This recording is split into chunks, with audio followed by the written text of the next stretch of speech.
ஷியாமலாய வித்மஹே சண்டஹஸ்தாய தீமகி தன்னோ வாராகி பிரச்சோதயாத். வாராகி நமோ நமஹ. வாழ வைப்பால் வாராகி. அன்பு பக்தர்களே, 2026 இப்போ என்ன நம்ம தொடர்ந்து மாத பலன்களை பார்த்துக்கிட்டு இருக்கோம் இல்லையா? இந்த மாதம் எப்படி இருக்கும், தமிழ் மாதம் எப்படி இருக்கும், தை மாதம் எப்படி இருக்கும், அதெல்லாம் தாண்டி ஒரு புதுவிதமான பார்வை, யாரும் சொல்லிடாத வகையில் ஒரு புதிய கோணத்தில் இந்த 2026 வாழ்க்கை எப்படி இருக்க போகுது, வாழ்க்கை தரம் எப்படி இருக்க போகுது, நல்லா உயர்ந்து வரப்போகுதா, இல்லை ஏதேனும் தாழ்ந்து வரப்போகுதா, இல்லை ஏதேனும் சிக்கல் வரப்போகுதா, எந்த ராசி அன்பர்களுக்கு வாழ்க்கை, எந்த ராசிக்கு வாழ்க்கை எப்படி இருக்கும். நிச்சயமா இந்த 2026 விலைவாசிகள் விண்ணை முட்டக்கூடிய வகையில் உயரும். குறிப்பா கனிம வளங்கள், செங்கல், மணல், ஜல்லி, அந்த கனிம வளங்கள் அப்படின்னு சொல்லக்கூடிய வீடு கட்டுவதற்கு தேவையான கம்பிகள் ஆகட்டும், மூலப்பொருட்கள், சிமெண்ட்டு, இதனுடைய விலைவாசிகள் கணிசமாக கண்டிப்பாக உயரும். அப்போ இது சார்ந்த தொழில் செய்யக்கூடியவங்களுக்கு லாபம் அதிகரிக்கும். கனிம வளங்கள், க்ரஷர்ஸ், குவாரிகள் வச்சு நடத்தக்கூடியவங்க, செங்கல் சூளைகள் வச்சு நடத்தக்கூடியவங்க, அதே போல் கம்பெனிஸ், ஃபேக்ட்ரிஸ் வச்சு ஆலோ பிளாக்லாம் பண்ணுறாங்க, அந்த மாதிரி செய்யக்கூடியவங்க, அப்புறம் இது சார்ந்த பிஸ்னஸ் பண்ணக்கூடியவங்க, டிஎம்டி கம்பிகள் செய்யக்கூடியவங்க, சிமெண்ட் ஃபேக்ட்ரிஸ் வச்சு நடத்தக்கூடியவர்கள், இப்போ இவங்களுக்கெல்லாம் லாபம் அதிகரிக்க போகுது. இப்போ விலைவாசி உயரும்போது மக்கள் அங்கே கஷ்டப்படுவாங்கல்ல, அதை வாங்கக்கூடிய தகுதி மக்களுக்கு உயரும். வாழ்க்கை தரம் உயரும்னா இதுதான் விஷயம். வருமானம் அதிகரிக்கும். எப்படி வருமானம் அதிகரிக்கும்? சனி குரு தொடர்பு. எப்பொழுதுமே எப்பையெல்லாம் இந்த சனி குருக்கு அந்த கேந்திரமோ திரிகோணமோ தொடர்பு ஏற்படுதோ அப்பொழுதெல்லாம் நாட்டின் பொருளாதாரம் வளர்ச்சி அடையும். அமெரிக்க டாலருக்கு நிகரான இந்திய ரூபாயின் மதிப்பு உயரும். டாலர் கொஞ்சம் நமக்கு கட்டுப்பட்டு இருக்கிற மாதிரி இருக்கும். இந்திய பொருளாதாரம் அதிகரிக்கும். நாமளே நம்முடைய சொந்த காசில் நம்ம இந்திய ரூபாயிலே வர்த்தகம் செய்யக்கூடிய வகையில் கொஞ்சம் இம்ப்ரூவைஸ் ஆக போது நம்மளுடைய இந்திய பொருளாதாரம். அதோடு மட்டுமல்ல, அப்போ வருமானம், தன வருமானம், பண வருமானம் அதிகரிக்குமேயானால் நிச்சயமாக சந்தோஷம் அதிகரிக்கும், நிம்மதி அதிகரிக்கும், சந்தோஷம் இருக்கும், வாழ்க்கையில் சந்தோஷம் இருக்கும். சார், வாழ்க்கையை வாழ்வதற்கு ஒரு இன்ட்ரெஸ்ட் ஏற்படும். ரொம்ப இன்ட்ரெஸ்டாக நாளைக்கு என்ன பண்ணலாம், நாளைக்கு என்ன பண்ணலாம், அந்த இன்ட்ரெஸ்ட் ஏற்படும். குறிப்பாக பல சிக்கல்களுக்கு தீர்வு கிடைக்கும் இந்த 2026. ஏன்னா இந்த ராகு கேது பயிற்சி 3 பயிற்சிக்கு 2026 நடக்குது. ராகு கேது பயிற்சி, சனி பயிற்சி. ஃபஸ்ட்டு வரக்கூடியது சனி பயிற்சி. அதில் நிறைய அன்பர்களுக்கு இந்த சனி பயிற்சியால் அந்த 7.5 சனி, பாத சனி, ஜன்ம சனி, அஷ்டம சனி, அர்த்தாஷ்டம சனி, கண்டக சனி, அதே போல் முயற்சிகளுக்கான சனி, இதில் நிறைய ஒரு 6 ராசிகள் பாதிக்கப்படுறாங்க. அப்போ அதையெல்லாம் தாண்டி அவர்களுக்கு கூட வாழ்க்கையில் நல்ல பொருளாதார முன்னேற்றங்கள் இருக்கும். குறிப்பாக கோல்டு மார்க்கெட்டு, வெள்ளி மார்க்கெட்டு, சில்வர் மார்க்கெட். கோல்டு நிச்சயமாக இந்த வருஷம் 15,000 ரூபாய் வரையில் போகிறதுக்கான வாய்ப்புகள் உண்டு. அதே போல் வெள்ளி விலை 500 ரூபாயை தொடுவதற்கான வாய்ப்புகள் உண்டு. வெள்ளி விலை அதிகரிக்கும். சுக்கிரனுடைய ஆதிக்கம் அதிகரித்து இருக்கும். குரு உச்சம் இருக்கிறார். அப்போ நிச்சயமாக தங்கத்துக்கான டிமாண்ட் இருக்கும், சில்வருக்கான டிமாண்ட், மார்க்கெட் டிமாண்ட் இருக்கும். சனி சுக்கிரனை பார்க்கிறார். வெள்ளியால் சில டேமேஜஸ் ஏற்படும். அதில் ட்ரேடிங் செய்யக்கூடியவர்களுக்கு லாபம் தரும். குறிப்பாக ஷேர் மார்க்கெட்டு, ஸ்டாக் மார்க்கெட்டில் ஒர்க் பண்ணுறவங்களை விட ட்ரேடிங் செய்யக்கூடியவர்கள் கவனமாக இருக்க வேண்டும்.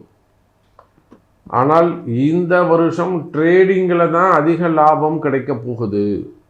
ஷேர் மார்க்கெட்டை விட, ஸ்டாக் மார்க்கெட்டை விட நேரடியாக நீங்கள் செய்யக்கூடிய ட்ரேடிங் அன்னன்னைக்கு அந்த அக்கௌண்ட்ஸை க்ளோஸ் பண்ணணும். அப்போ ட்ரேடிங்கில் அதிக லாபம் கிடைக்கக்கூடிய அற்புதமான வருஷமாக அமையப்போகுது. அப்போ பாவகர்மா, புண்ணிய கர்மா, இந்த இரண்டையும் அடிப்படையாக வைத்து இந்த 2026 உங்களுக்கு வாழ்க்கை பலன் டோட்டலாக 12 மாதமும் சேர்ந்து உங்கள் வாழ்க்கை எப்படி இருக்கும், இந்த வருஷம் நீங்கள் என்ன சாதிக்க போகிறீங்க, என்ன ஜெயிக்க போகிறீங்க அப்படிங்கிறத பார்த்துடலாம் வாருங்கள். அன்பார்ந்த சிம்ம ராசி அன்பர்களே, பாவதோஷங்கள் விலகக்கூடிய வருடம். ஜென்மாந்தரத்தில் செய்திருக்கக்கூடிய பாவதோஷங்கள் எல்லாம், அதுதான் இந்த சிம்ம ராசின்னு எடுத்துக்கிட்டோம்னா வாழ்க்கை எப்படி இருக்க போகுது, வாழ்க்கை எப்படி இருக்கும், கர்ம வினைகள் விலகினா, செய்த பாவங்கள் விலகின, தோஷங்கள் விலகினா ஆட்டோமேட்டிக்காக வாழ்க்கை சிறப்பாக இருக்க போகுது. சார், தீமைகளும் தீமை செய்யக்கூடிய கிரகங்களும் விலகினால் வாழ்க்கை சிறப்பாக இருக்க போகுது. இவ்வளோதானே சார் வாழ்க்கை. அப்போ பாருங்கள் சிம்ம ராசி அன்பர்களே, உங்களுடைய கஷ்ட நஷ்டங்கள், குறிப்பாக சிம்ம ராசிக்கு ஒரு நாளும் ஒரு சேலஞ்சிங்காக இருக்குது. ஒவ்வொரு நாளும் சூரியன் உதயமாகும் பொழுதும் அஸ்தமனமாகும் பொழுதும் அவ்வளோ ஒரு சேலஞ்சிங்காக இருக்குது. இன்றைக்கி என்னடா நடக்க போகுது, இன்றைக்கி என்னெல்லாம் பிரச்சனை வரப்போகுது, இன்றைக்கி யார் வந்து நிற்க போகிறாங்க, இன்றைக்கி என்ன நம்ம ஃபேஸ் பண்ண போகிறோம், எப்படி நாம் இன்றைக்கி சமாளிக்க போகிறோம். அதை போல் ஒவ்வொரு நாளும் ஒரு சேலஞ்சிங்கான டேவாக அமைந்து விடுகிறது. காரணம் என்ன? ராசியில் இருக்கக்கூடிய கேது நிறைய பிரிவுகள், குடும்பத்தை விட்டு வெளியில் வந்திருக்கலாம், ஃபேமிலியை விட்டு வெளியில் வந்திருக்கலாம், அப்பா அம்மா விட்டு வெளியில் வந்திருக்கலாம், மாமனார் மாமியார் விட்டு வெளியில் வந்திருக்கலாம், இல்லை இந்த மாமனார் மாமியாரால் பிரிவுகள் ஏற்பட்டிருக்கலாம், மனைவி சொல்கிற பேச்சு கேட்காமல் இருந்திருக்கலாம், கணவர் சொல்கிற பேச்சு கேட்காமல் இருந்திருக்கலாம், நீங்கள் வெளியில் வந்திருக்கலாம், அல்லது சொத்து பத்துக்கள்லாம் உங்களை ஏமாற்றங்கள் செஞ்சுருக்கலாம், தம்பிக்கு அதிகமாக கொடுக்கறது, அண்ணனுக்கு ஒன்றும் கொடுக்காமல் இருக்கிறது, இல்லை அப்படியே உல்டாவாக பண்ணுறது, அல்லது பெண்களை ஏமாற்றுவது. அப்போ இந்த மாதிரி பாவத்துவங்கள்லாம் நிறைய ஆக்டிவேஷனாக இருக்கும். அதே போல் உள்நாட்டில் வேலை செய்யக்கூடியவர்கள், வெளிநாடுகளில் வேலை செய்யக்கூடியவங்க, இவங்களுக்கெல்லாம் வீண்பழி அவமானங்கள், பெரிய ஆபத்தில் போய் மாட்டிக்கிறது. மற்றவர்கள் சொல்லக்கூடிய விஷயம், மற்றவர்கள் செய்யக்கூடிய விஷயங்களால் மற்றவங்களால் வரக்கூடிய துன்பங்கள், உங்களுக்கு உறவு முறைகள் எதிரிகளாக மாறிவிடுவது, உங்களை வாழ விடாமல் பண்ணுறது, ஏமாற்றங்கள், மெயினாக சொத்து பத்து வருமானங்களில் வரவேண்டிய வருமானத்தில் ஏமாற்றங்கள் இருப்பது, சில இடங்களில் கணவன் மனைவி எதிரிகளாக மாறிவிடுவது, குறிப்பாக ஆரோக்கிய குறைவுகள், ஹெல்த் இஷ்யூஸ் வருவது, சூடு சம்பந்தப்பட்ட பிரச்சனை, உஷ்ணம் சம்பந்தப்பட்ட பிரச்சனை. அப்போ இது எல்லாமே சிம்ம ராசி என்பர்களே உங்களுக்கு சேலஞ்சிங்கான வருஷமாக அமைகிறது. என்னடா பண்ண போகிறோம், எப்படிடா நம்ம செய்ய போகிறோம் அப்படிங்கிற மாதிரி மிக ஒரு எப்பையும் ஒரு சேலஞ்சிங்காகவே அமைந்து விடுவது. அதுக்கு காரணம் இங்கே இருக்கக்கூடிய ராசியில் இருக்கக்கூடிய கேது, 7ஆம் இடத்தில் இருக்கக்கூடிய ராகு. ஆனால் இந்த காலங்கள் எல்லாம் இந்த வருஷம் மாறுது. அப்போ நீங்கள் வயோதிக பருவமாக இருந்தாலும், வாலிப பருவமாக இருந்தாலும், மாணவ செல்வங்களாக இருந்தாலும், குடும்ப தலைவன் அல்லது குடும்ப தலைவியாக இருந்தாலும் கவலை வேண்டாம் சிம்ம ராசி அன்பர்களே. காரணம் என்னன்னு கேட்டிங்கனாக்கா, ராசிக்கு 12ஆம் இடத்தில் குரு உச்சம், உங்கள் ராசியில் இருக்கக்கூடிய ராகு கேதுக்கள் வெளியில் போகிறாங்க. 7ஆம் இடத்தில் இருக்கக்கூடிய சனி பகவான் 8ஆம் இடத்துக்கு சென்று குருவுடைய வீட்டில் அமைகிறார். அப்போ டோட்டலாக கால நேரங்கள் மாற்றி அமைக்கப்படுகிறது, டோட்டலாக சேஞ்ச் ஆகுது. அப்போ இந்த மார்ச் மாதத்துக்கு பிறகு இந்த இயர் ஃபுல்லாகவே கம்ப்ளீட்டாக இந்த வருஷம் சிம்ம ராசிக்கு ஒரு அதிர்ஷ்டமான வருஷமாக அமைய போகுது அப்படின்னு கூட நம்ம சொல்ல. வாழ்க்கை தரம் மாறப்போகுது. உங்கள் லைஃப் ஸ்டைல் மாறப்போகுது.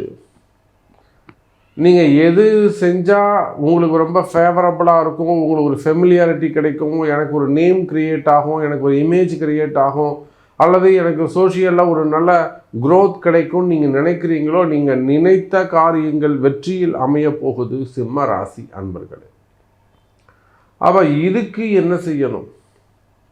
நான் அதுதான் தொடக்கத்தில் சொன்னேன். செஞ்ச பாவ கர்மா விலகாமல், ஜன்ம ஜன்மாந்தரத்தில் செய்த பாவங்கள் விலகாமல் இது நடக்காது.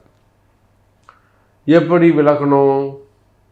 அப்போ இந்த வருஷம் உங்கள் பிறப்பு ஜாதகத்தின்படி as per your birth chart, இந்த வருஷம் நீங்கள் வழிபாடு செய்ய வேண்டிய தெய்வம், அதிர்ஷ்ட தெய்வம் எது, இஷ்ட தெய்வம் எது, வாழ வைக்கும் தெய்வம் எது, இந்த 3 தெய்வம் எதுன்னு தெரிஞ்சு, இந்த 3 தெய்வம் இப்போ எந்த கோவிலில் இருக்கு லைவா.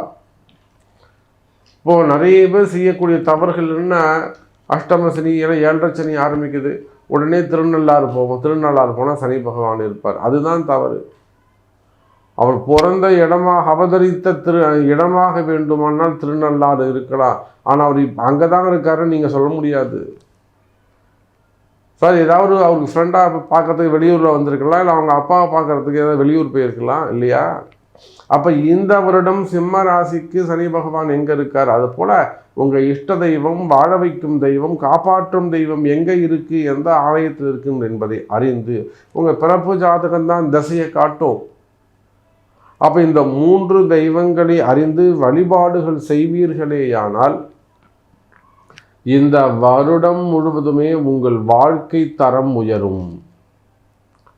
அப்போ ஜென்ம ஜென்மாந்திரத்தில் செய்த அந்த பாவ கர்மாக்கள் விலக நிச்சயமாக பரிகாரங்கள் உண்டு.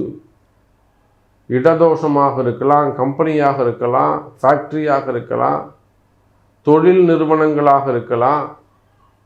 அப்போ எதுவாக இருந்தாலும் அந்த கர்ம வினைகள், அதாவது மெயினாக இடதோஷங்கள், குடியிருக்கக்கூடிய வீடுகளாக இருக்கலாம், ஃப்ளாட்ஸாக இருக்கலாம், குடியிருப்புகள் அடுக்குமாடி குடியிருப்புகளாக இருங்க, 18வது மாடி 20வது மாடியில் இருந்தால் மட்டும் வாஸ்து தோஷம் இருக்காதா என்ன, பூமி தோஷம் இருக்காதா என்ன, திசைகள் சம்மந்தப்பட்ட தோஷங்கள் இருக்காதா என்ன, அந்த வீட்டு நல்லா இருந்த சாமி இந்த வீடு வந்ததுக்கப்புறம் மாறிப்போச்சு. எத்தனை பேர் நம்ம பார்க்குறோம், ஒரு புது வீடு வாங்கணும்னு நினைக்கிற சாமி என்னால் வாங்க முடியல. இது எல்லாமே திசை அமைப்புகள் உண்டு. அப்போ ஜாதகத்தையே நம்ம வேறு கோணத்தில் பார்க்கணும். வெறும் சூரியன் இருக்காரு, குரு இருக்காரு, சுக்கிரன் இருக்காருன்னு உச்சகிரகம் நீச்சகிரகம்னு பேசினா போராது. இன்றைய ட்ரெண்டுக்கு நாம் எப்படி மாறணும், இன்றைய தேதிக்கு நாம் எப்படி வாழ்க்கையை அமைச்சிக்கணும், எதெல்லாம் நம்ம மாடர்னாக இருக்கணும்னு நினைக்கிறோம். அப்போ அதுக்கு தான் வழிபாடும் மாடர்னாக இருக்க வேண்டும். அப்போ நிச்சயமாக சிம்ம ராசி அன்பர்களே, இந்த வருடம் வழிபாட்டு தெய்வங்களை அறிந்து செய்வீர்களேயானால் வாழ்க்கை சிறப்பானதாக இருக்கும். அப்போது இந்த 2026 பொறுத்த வரையில் பொதுவாகவே ஒரு விஷயத்தை நான் சொல்லணும். ஒருத்தருக்கு திருமணம் நடக்குது, திருமணம் நடந்து அவங்க கணவன் மனைவியோட கடைசி காலம் வரையிலும் குழந்தையை பெற்று கடைசி காலம் வரையில் வாழ்ந்துடுறாங்கன்னா அது புண்ணிய கர்மா. நம்ம இந்திய திருநாட்டினுடைய பாரம்பரியமே, பண்பாடு, இந்தியாவின் அடையாளமே அதுதான். ஒருவனுக்கு ஒருத்தி. கடைசி வரல என்ன கஷ்ட நஷ்டமோ, வீட்டுக்காரர் சம்பாதிக்காமல் இருந்தால் அந்த அம்மா போய் சம்பாதிச்சு கொண்டு வந்து இந்த கணவனையே காப்பாற்றுவாங்க, சோறு போடுவாங்க. 4 வீட்டில் 10 பாத்திரம் தைச்சாவது பசங்களை காப்பாற்றுவாங்க. அதுதான் நம்மளுடைய பண்பாடு, அதுதான் நம்மளுடைய அடையாளம். இன்றைக்கி கல்ச்சர் மாறிப்போச்சு, வெஸ்டர்ன் கல்ச்சர். வேணும்னா வச்சுக்கோ, வேணும்னா போயிட்டே இரு, பிடிச்சா இருப்பேன், பிடிக்கலாம் நான் அவனை நீ கிளம்பி போன்னு சொல்லிடுவேன். இது வெஸ்டர்ன் கல்ச்சர். அப்போ இதெல்லாம் பாவகர்மா. எது? திருமணம் பண்ணிக்கிறது, அப்புறம் கொஞ்சம் அந்த ஆணவம், கர்வம், அது ஆணாக இருந்தாலும் பெண்ணாக இருந்தாலும் இது உங்கள் ஜாதக கர்மா. நான் ஒன்றும் நீ உங்களையும் குறை சொல்ல முடியாது, என்னையும் குறை சொல்ல முடியாது, அவரையும் குறை சொல்ல முடியாது. அது ஆணாக இருந்தாலும் சரிதான், பெண்ணாக இருந்தாலும் சரிதான், அந்த பாவகர்மா அதுதான் ராகு கேதுவுடைய தொடர்பு. செவ்வாய் சுக்கிரன், சனி சுக்கிரன், சூரியன் செவ்வாய், சூரியன் சுக்கிரன், சூரியன் ராகு. இந்த சூரியனோடு பாவ கிரகங்கள் அசுப கிரகங்கள் சேருமேயானால் அது நிச்சயமா திருமண வாழ்க்கை நிலைத்திருக்காது. அப்போ ரெண்டாவது திருமணம் செய்யும்போது ரொம்ப ஜாக்கிரதையாக கவனமாக அலசி ஆராய்ந்து செய்ய வேண்டும். ஆனால் திருமணம் செஞ்சு வாழ்கிறது தாங்க சிறப்பு. தனியாக வாழ்கிறதுல எந்த புண்ணியமும் கிடையாதுங்க. திருமணம் செஞ்சு இன்னொருத்தருக்காக பிறருக்காக வாழும்போது தான் அதில் இன்பம் உள்ளது. அப்போ திருமண வாழ்க்கை சிறப்பானதாக இருக்கும். முதல் திருமணம், இரண்டாவது திருமணம், தடைப்பட்ட திருமணம், காதல் திருமணங்கள் வீட்டில் ஒத்துக்காமல் இருக்கலாம். இந்த வருஷம் அதை அக்செப்ட் பண்ணிக்கிறதுக்கான சான்சஸ் உண்டு. எவ்வளோ பேரண்ட்டை நான் பார்த்துருக்கிறேன். நிறைய பேரண்ட்டு அப்பா வந்து அப்படியே கர்வமாக இருப்பார். நான் முடியவே முடியாது சாமி, பண்ணித்தர மாட்டேன் சாமி நான் அப்படின்வார். நானே அவங்க வீட்டில் ஒரு 5 வாட்டி 6 வாட்டி பூஜைக்கு போயிட்டு வருவேன். அவங்க கம்பெனி ஃபேக்ட்ரி பூஜைக்கெலாம் போயிட்டு வருவேன். அப்புறம் ஒரு 4 வருஷம் 5 வருஷம் சாமி வேறு வழி இல்லை பண்ணிடலாமா அப்படின்வார். அப்போ அதே போல் தாமத திருமணங்கள் நடக்கும். காதல் திருமணங்கள் வீட்டில் சம்மதிக்கக்கூடிய வாய்ப்புகள் உண்டு. பிரிந்த காதலர்கள் கூட ஒன்று சேருவதற்கான வாய்ப்புகள் உண்டு. இந்த வருஷத்தில் பிரிந்த காதலர்கள் ஆசைப்படக்கூடியது. அதே போல் திரைமறைவான வாழ்க்கை, அவருக்கு ஏற்கனவே கல்யாணம் ஆகிடுச்சின்னு ஒரு குடும்பம் இருக்குது, மனைவி பசங்க இருக்குன்னு தெரிஞ்சு இன்னொரு பொண்ணு வந்து ஆசைப்படுறது, அல்லது அந்த அம்மாவுக்கு கல்யாணம் ஆகிடுச்சுன்னு தெரிஞ்சு இன்னொரு ஆண் வந்து அந்த அம்மா மேலே அவர் ஆசைப்படுறது. இது வந்து கள்ள தொடர்புன்னு தமிழில் சொல்கிறோம், இல்லை திரைமறை வாழ்க்கைன்னு சொல்கிறோம். இதெல்லாம் மிக கொடிய பாவகர்மா. அந்த மாதிரியான பாவகர்மா இருக்குமே. ஆனால் அவையெல்லாம் கூட விடை கிடைக்கக்கூடிய அற்புதமான விஷயம். இந்த வருஷம் உங்களுக்கு ஒரு ரிசல்ட் தெரிஞ்சிடும். சேர முடியுமா, சேர முடியாதா, கண்டினியூ பண்ணலாமா, வேணாமா, தூக்கி போட்டுடலாமா, இல்லை இதை மறக்கணுமா, இதை கட்டி காப்பாற்ற முடியுமா, இல்லை பிரிந்த உறவுகள் பிரிஞ்சுட்டோம் சாமி திருப்பி ஒன்று சேர முடியுமா, இதுக்கெல்லாம் ஆன்சர் சொல்லக்கூடிய வருடம். அப்போ பிரிந்த உறவுகள் ஒன்று சேரும். திருமண வாழ்க்கை சிறப்பானதாக இருக்கும். கணவன் மனைவியிடையே அந்த பிரச்சனைகள் இருக்குமே. ஆனால் அந்த பிரிந்த மன வருத்தங்கள்லாம் கூட சேரக்கூடிய வருடம். அதே போல் திருமண யோகங்கள், முதல் திருமணம் 30 வயசு 40 வயசு 42 வயசு பெண்கள் கவலையே படாதீங்க, நிச்சயமாக உங்களுக்கு திருமணம் உண்டு. ஆனால் ஒரு முறை உங்கள் பிறப்பு ஜாதகத்தை கொண்டு, நான் அங்கே பார்த்துட்டு சாமி பார்க்காத கோவில் இல்லை, பார்க்காத ஜோசியர் இல்லை, போகாத கோவில் இல்லை, ஏற்றாத தீபம் இல்லை, இந்த மாதிரி டைலாக் பேசாதீங்க. ஒரு முறை உங்கள் பிறப்பு ஜாதகத்தை கொண்டு ஜாதகத்துக்கு எந்த மாதிரியான தசைக்கு நீங்கள் போவீங்க, உங்கள் ஜாதகத்துக்கு எந்த மாதிரியான கணவர் பொருந்துவார், நீங்கள் அதை சாக்ரிஃபைஸ் பண்ணி அதனோடு அதை சாட்டிஸ்ஃபைடாக லைஃப்பை கொண்டு போவீர்கள். ஆனால் அதுதான் உங்கள் வாழ்க்கை திருமண வாழ்க்கை தீர்மானிக்கப்பட்டது. அந்த தீர்மானித்த வாழ்க்கை கர்மா சொல்கிறபடி நீங்கள் வாழாததுனால வெளியில் வந்துட்டீங்க. அப்போ கர்ம வினை என்ன சொல்லுது, ஜாதகம் என்ன சொல்லுதுங்கிறத தெரிஞ்சு அதுக்கு ஏற்ற கணவரை தேடி பிடிச்சி ஏற்றுக்கொள்வீர்களே. ஆனால் திருமண வாழ்க்கை நிலைக்க போது அப்போ திருமண வாழ்க்கை சிறப்பானதாக இருக்கும். குழந்தை பாக்கியம் உருவாகும். இப்போ இது எல்லாத்துக்கும், இப்போ நான் சொன்ன எல்லா விஷயத்துக்கும் உங்கள் பிறப்பு ஜாதகம் முக்கியம். உங்கள் பிறப்பு ஜாதகம் பேசும். அப்போ உங்களுக்கு என்ன மாதிரியான சிக்கல்கள் இருந்தாலும் கஷ்டங்கள் இருந்தாலும் நிஜமாக ஒரு முறை உங்கள் பிறப்பு ஜாதகத்தை கொண்டு நீங்கள் திடீர்னு வந்த பிரச்சனையாக இருக்கலாம், 3 வருஷமாக வந்த பிரச்சனையாக இருக்கலாம், பல கோடிகளை இழந்த விஷயங்களாக இருக்கலாம், ஏமாந்த விஷயங்களாக இருக்கலாம். ஸோ எந்த மாதிரியான சிக்கல்களாக இருந்தாலும் உங்கள் பிறப்பு ஜாதகம் பேசும். அப்போ பிறப்பு ஜாதகத்தை கொண்டு அதற்குரிய வழிபாடுகள் பரிகாரங்கள் செய்வீர்களே. ஆனால் நினைத்த வாழ்க்கை உங்களுக்கு உண்டு, கவலை வேண்டாம். நன்றி. நமச்சிவாயம்.